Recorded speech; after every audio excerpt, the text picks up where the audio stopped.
1977.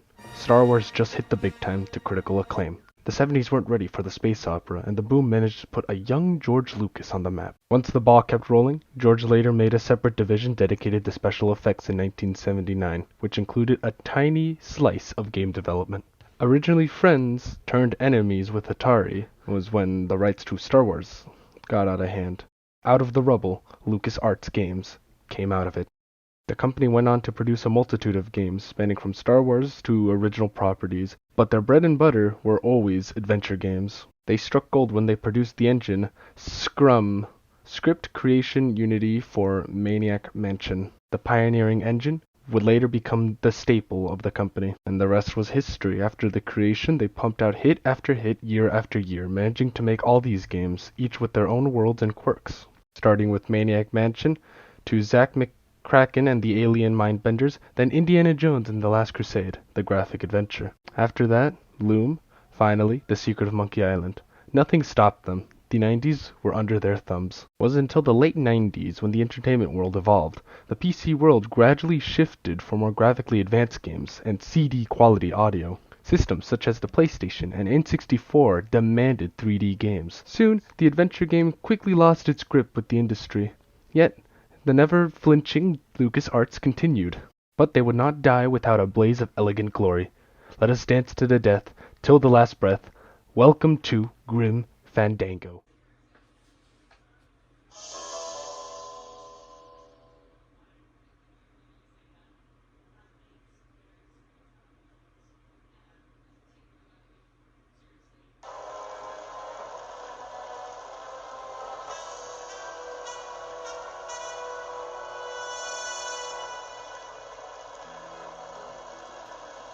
Hello. Due to its spooky imagery, and well, since it is that time of year, I decided, why not? Let's take a look at this game. Fun fact, before this channel started, I actually used to blog about games. It sort of was a semi-side gig, so to speak. And what do you know? This very game was the first one that I decided to blog about. And what started the overall trend that eventually ended up for this channel's making. Yes, and it was the very first game that left me with such an impact that I just had the overwhelming emotion to started writing about it. That, or it was the quarantine time getting to me. Anyway, let's not diddly-daddly any further. Let's chip away at this game and to see why it truly was the last of its kind.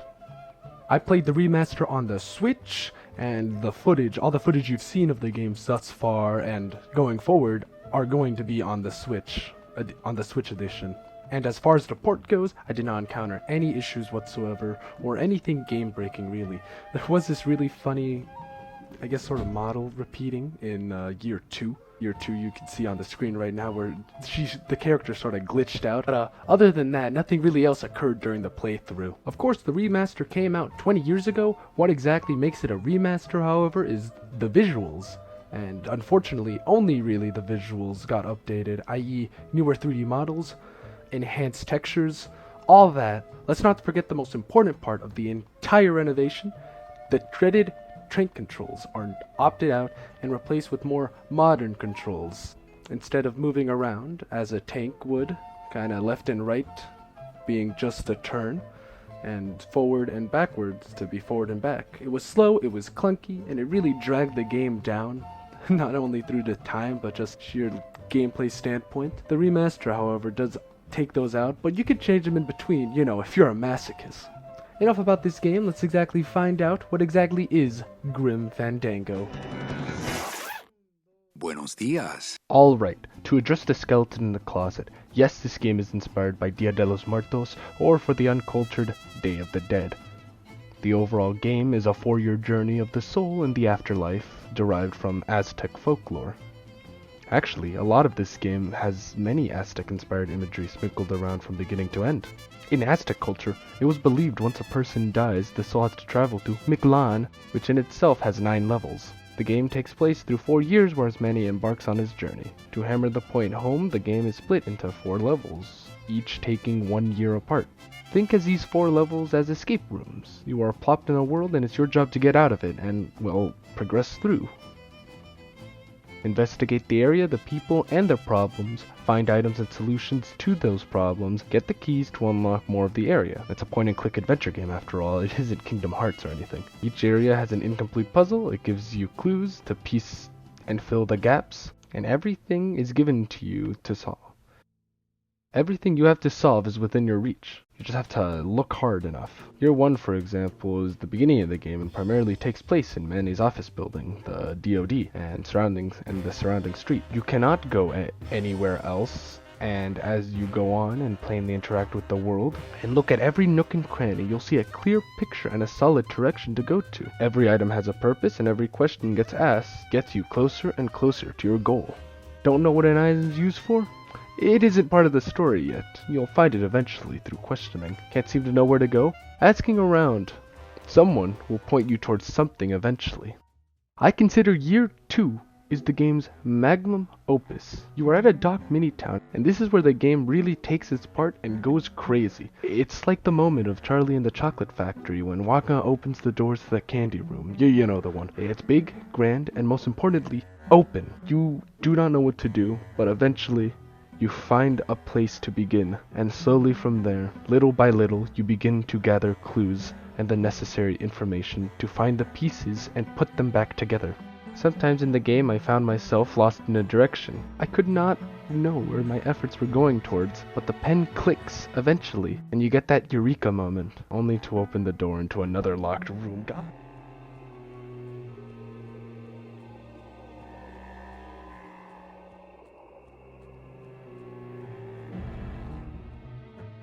But of course, an adventure game is nothing but a game without a good adventure to follow. The game follows Manny Calavera, a Grim Reaper working for the Department of Death, or DoD for short, who sells the recently deceased various travel packages to get through the journey quicker. A car to speed through, a ticket to the boat to sail across the land, or even a ticket to the very number 9 itself. After years of being fed bad clients, he discovers that the company is rigged against him when he finds Meche, a woman who has a perfect record, but somehow does not qualify for any of the travel packages. He gets recruited to the LSA, the Lost Souls Alliance, who are also looking into the same cause. After receiving the news that Meche already started her journey walking, he decides to go and find her with his friend Glottis. While on the journey, he establishes a club while waiting for her, becomes a captain of the ship, travels to the edge of the world, all while helping dozens of people along the way. Alright. Story has gone through, gameplay has gone through.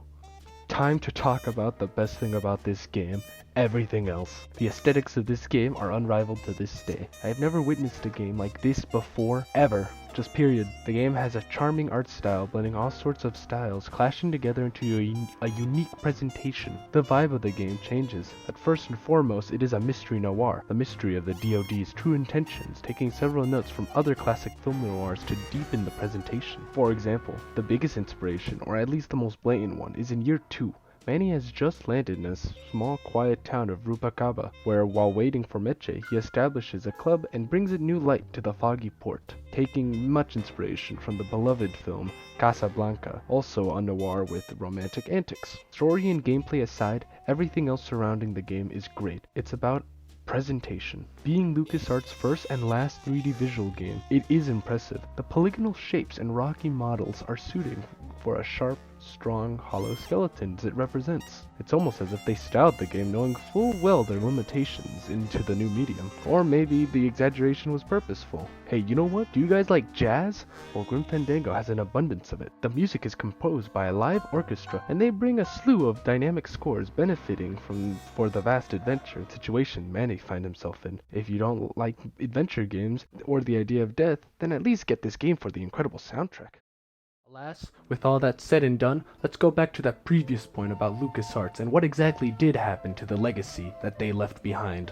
Of course, they were able to produce one more game under the LucasArts moniker. That would have been Curse of the Monkey Island, which came out in the year 2000, in which afterwards LucasArts primarily shifted towards the Star Wars property, publishing and producing a variety of Star Wars games. Of course, when many of the team either moving forward with the new direction or just leaving outright, many of them did eventually land and formed their own game studio under Tall Tale Games, where they continued making adventure games until they didn't. As they always say, once you reach the peak, it's all downhill from here. No one was able to recapture the essence of the Golden Age again. The Golden Age Lucasarts found, pioneered, and eventually struck out in. With creative storytelling, witty dialogue, and incredible puzzles, Grim Fandango really was the last breath of the adventure game genre. Thank you. Thank you so much for watching, and I'm sorry I did not upload at all throughout the month of October. I normally really love October, and it's my favorite, encompasses my favorite holidays, that being Halloween and Dia de los Muertos. And I'm just sorry not for being there. Actually, my game capture software, the Elgato, kind of messed up, and I couldn't record for the first half of the month. I also was really busy with other work and such, but I still would like to remain here. Yeah, I hope you enjoyed the video, and I hope you'll be coming back for more. I am planning a Thanksgiving-related video sometime this month, hopefully later on this month, and then one more at the end of the year to wrap everything up together. I'm really looking forward to all that, and thank you. Bye-bye.